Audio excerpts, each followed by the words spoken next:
हम भी चाहते हैं कि और हो। ऐसा नहीं है कि ये इस हुकूमत का आखिरी साल है।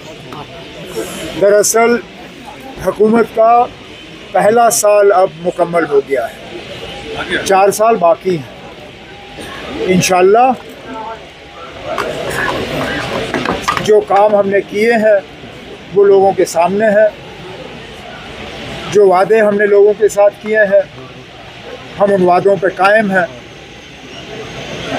और मैंने पहले दिन से कहा, आप हमें हफ्ता, महीना, 6 महीने, साल इसमें मत तोलिए। हमने 5 साल का एजेंडा लोगों के सामने रखा है। 5 साल के बाद हम अपना हिसाब किताब लोगों के सामने रखेंगे और लोग अपना फैसला उस वक्त सुनाएंगे। उमर साहब, महबूब मुफ्ती ने कंडीशनल सपोर्ट रखा है राज्यसभा इलेक्शंस के लिए, क्या कुछ मैंने उसका जवाब जम्मू में दिया। आज सुबह कुलगाम में भी मैंने उसके हवाले से बात की। बिल, कोई भी बिल स्पीकर साहब की मंजूरी के बाद हाउस में पेश हो, कोई ऐसा बिल जिससे कि जम्मू कश्मीर के आवाम को फ़ायदा होगा, मेरी हुकूमत कम से कम उसमें कोई रुकावट नहीं बनेगी। लेकिन कौन सा बिल कब हाउस में पेश होगा ये हम में से कोई ऑनरेबल एमएलए तय नहीं कर सकता। ये सिर्फ़ और सिर्फ स्पीकर साहब तय करते हैं। स्पीकर साहब तय करें, बिल आ जाए, हम ज़रूर उस बिल पे गौर, न सिर्फ गौर बल्कि जैसे मैंने कहा, हम कोई रुकावट बन के सामने नहीं आएंगे। उमर साहब जिस तरह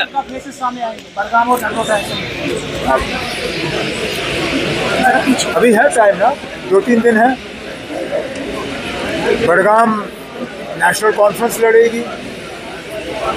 नगरोटा के लिए हमने कांग्रेस से कहा है कि अगर वो इस इलेक्शन में अपना उम्मीदवार खड़ा करना पसंद करेंगे तो हम कांग्रेस के उम्मीदवार को नगरोटा में सपोर्ट करने के लिए तैयार हैं। कांग्रेस ने अपने हाईकमान से इस चीज़ के लिए इजाज़त मांगी है। अगर कांग्रेस को इजाज़त मिलती है तो कांग्रेस का उम्मीदवार बिस्मिल्लाह करके अपने नामजदगी के कागज़ जो है नगरोटा में भरें और नेशनल कॉन्फ्रेंस जो है खुल के उनकी जीत की कोशिश जो है वो करेगी। उमर साहब जिस तरह आपने CPWO को सौगात दी, क्या बाकी लड़कों को भी कुछ राहत मिलने वाली है? करेंगे। इसके लिए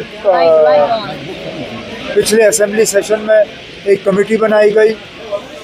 कमेटी चीफ सेक्रेटरी साहब हेड कर रहे हैं। उन्होंने इसमें कुछ पेशरफ्त की है। जब वो अपना रिपोर्ट फाइनल करके हुकूमत के सामने रखेंगे, जितना हमसे हो सकेगा हम कर लेंगे। उमर साहब, कांग्रेस पार्टी के लीडर विकार रसूल वानी ने कहा कि उमर अब्दुल्ला ने जो है छोड़िए ना, अमित शाह के ऑर्डर रहने दीजिए ना आप।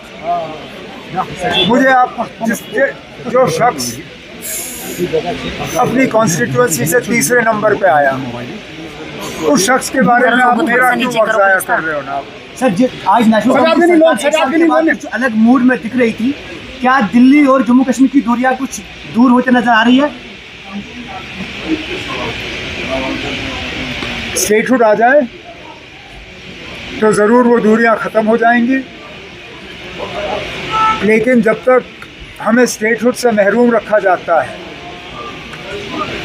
हमारे बिजनेस रूल्स कहीं नहीं, एडवोकेट जनरल कहीं नहीं, कई सारे ऐसे इदारे हैं जिन पे इलेक्टेड गवर्नमेंट का कंट्रोल होना चाहिए, लेकिन वो कंट्रोल हमें वापस नहीं मिला।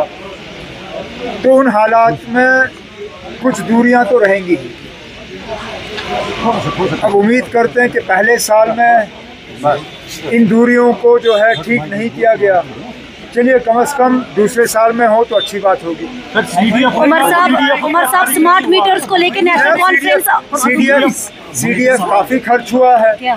बाकी ऑनरेबल MLA हजरात मेरे पीछे खड़े हैं, एक एक करके उनसे पूछ लीजिए।